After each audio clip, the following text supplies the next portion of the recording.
Depois que Júlio César, calcando aos pés a ordem tão religiosamente observada por nossos pais, estabeleceu a sua injusta monarquia sobre as ruínas da República, não há calamidade que não tenha afligido a cidade de Roma. Os que a ele sucederam no soberano poder demonstraram também não ter outro propósito senão subverter a antiga disciplina. E, como só acreditavam que encontrariam segurança entre homens dispostos a cometer toda espécie de crimes para lhes obedecer, não há meios bárbaros de que não se tenham servido para oprimir as pessoas mais ilustres e mesmo para lhes tirar a vida.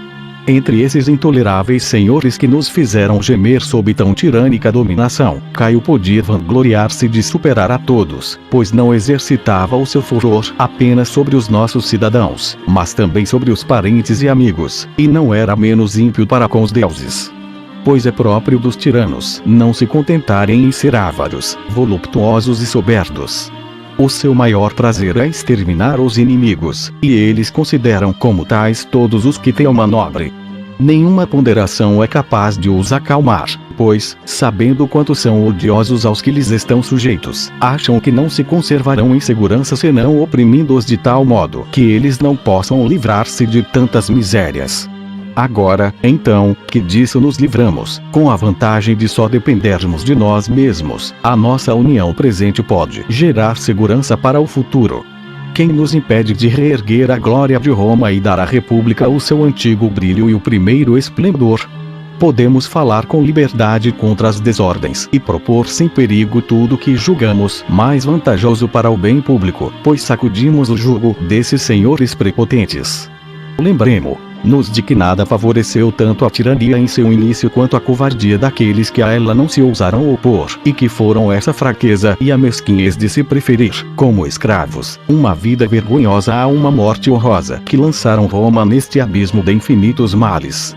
Mas antes de todas as coisas, senhores, prestemos a honra devida aos que nos libertaram da escravidão, particularmente a Xérias, cujo proceder e cujo braço, com o auxílio dos deuses, nos deram a liberdade. Que recompensa não merece receber daqueles pelos quais não receou se expor a tal perigo? Ele tem mesmo vantagem sobre Bruto e Cássio, cuja virtude imitou, pois, enquanto a ação daqueles foi seguida de uma guerra que perturbou todo o império e o mundo inteiro, este, pela morte de um só homem, libertou-nos de todos os males. O discurso de Saturnino foi ouvido com grande prazer por todos os senadores e cavaleiros presentes, e o ardor com que falou o fez esquecer de que trazia no dedo um anel, onde havia uma pedra na qual estava gravada a imagem de Caio. Trebélio Máximo arrancou-o então, e no mesmo instante a pedra foi feita em pedaços. 800. A noite já ia adiantada, e Xérias pediu a senha aos cônsules. E eles a deram. Liberdade.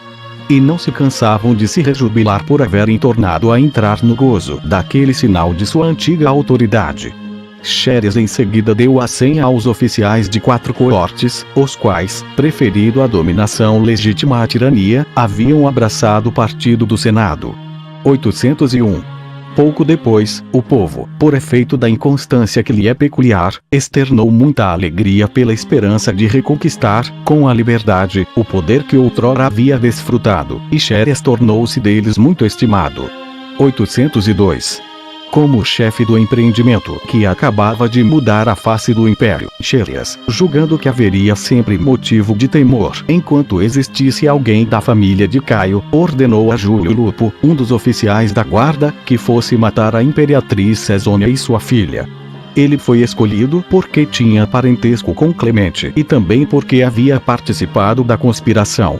Alguns acharam crueldade assassinar uma mulher como se ela fosse culpada do sangue dos ilustres romanos que Caio, e ele somente, em seu furor, mandara derramar. Outros diziam, ao contrário, que ela era a causa principal dos males do império, pois fizera Caio tomar uma bebida, a fim de prendi-lo pelo amor, e a poção lhe perturbara o juízo. Por isso deviam considerá-la culpada de haver ministrado um veneno mortal a muitas pessoas de eminente virtude. Esse último sentimento prevaleceu, e Lupo partiu para matá-la. Encontrou Cesônia estendida por terra, junto ao corpo do marido, o qual estava privado de tudo, até mesmo do que não se recusa aos mortos, e manchada com o sangue que corria de suas feridas.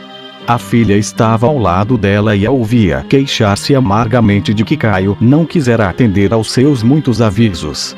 Essas palavras foram e são ainda hoje diversamente interpretadas. Uns acreditam que ela queria dizer que havia aconselhado o imperador, seu marido, a mudar de proceder, adotando um estilo mais moderado, a fim de reconquistar o afeto dos romanos e para não levá-los, pelo desespero, a atentar contra a sua vida. Outros, ao contrário, julgam que essas palavras significavam que, tendo ouvido alguma notícia da conspiração, ela havia insistido com ele para que matasse imediatamente todos os conspiradores. A princesa, oprimida pela dor, julgava que Lupo viera ver o corpo do marido. Disse-lhe então, com lágrimas, suspirando, que se aproximasse um pouco mais. Mas quando percebeu que ele não respondia, não teve dificuldade para compreender o motivo que o trouxera ali. Deplorando a própria condição, apresentou-lhe o pescoço e insistiu que se consumasse logo o último ato daquela sanguinolenta tragédia. Esperou em seguida o golpe de morte com fortaleza admirável. Sua filha, que era ainda apenas uma criança, foi morta depois dela. 803. Foi esse o fim de Caio, após reinar durante 3 anos e 8 meses. Ele já havia demonstrado, mesmo antes de ser imperador, o quanto era brutal, malvado, voluptuoso, protetor dos caluniadores, covarde, por conseguinte, cruel. Considerava a maior vantagem da autoridade soberana poder abusar dela contra os inocentes e enriquecer-se com os despojos deles depois de os fazer injustamente perder a vida. Não podia tolerar que o considerassem apenas um homem, mas desejava loucamente ser reverenciado como um deus e vangloriava-se das tolas bajulações do povo. O freio que as leis e a virtude impõem nas paixões desregradas era-lhe insuportável. Não havia amizade, por maior ou mais antiga que fosse, que lhe pudesse impedir de manchar as mãos no sangue, quando encolerizado. Todos os homens de bem passavam em seu espírito por inimigos. Por mais injustas que fossem as suas ordens, queria que fossem executadas imediatamente, sem a menor oposição. E, dentre os tantos vícios que o tornaram odioso, aquela abominável impudicícia, inaudita até então, que o levou a cometer incesto com a própria irmã, tornou-o detestável a todos. Durante o seu reinado, nada empreendeu de importante ou magnífico ou de que o império pudesse aurir alguma vantagem, exceto alguns portos e cais perto de Régio e na Sicília, para receber os navios que traziam trigo do Egito para a Itália, e que eram sem dúvida muito úteis ao povo. Ainda assim, eles não foram terminados, tanto pelo desleixo daqueles aos quais ele dera tal incumbência quanto porque ele preferia empregar o dinheiro em despesas vãs, entregando-se mais ao prazer que à realização de obras dignas de um grande imperador, que iria preferir o bem de seus súditos à sua satisfação particular. Quanto ao resto, era muito eloquente, muito instruído nas letras gregas e romanas, e compreendia facilmente todas as coisas. Respondia imediatamente aos questionamentos que lhe eram feitos, e, mesmo nos assuntos mais importantes, ninguém mais que ele era capaz de incutir o que empreendia a sustentar, porque possuía uma grande inteligência e se havia preparado para não ser inferior a Germânico, seu pai, nem a Tibério, o qual a esse respeito excedia a todos os outros e tomara grande cuidado em instruí-lo. Mas essa boa educação não o impediu de perder-se quando subiu ao trono, pois é difícil para aquele que detém o poder absoluto conter a própria maldade. No começo de seu reinado, ele tinha como amigos pessoas de grande mérito, que o estavam levando a ações que lhe poderiam granjear boa reputação e glória. Mas ele os afastou pouco a pouco e, quando se abandonou a uma licenciosidade desenfreada, sentiu de tal modo aversão por eles que não teve vergonha de empregar os meios mais infames para causar-lhes a morte e satisfazer assim a sua ingratidão e crueldade. 804.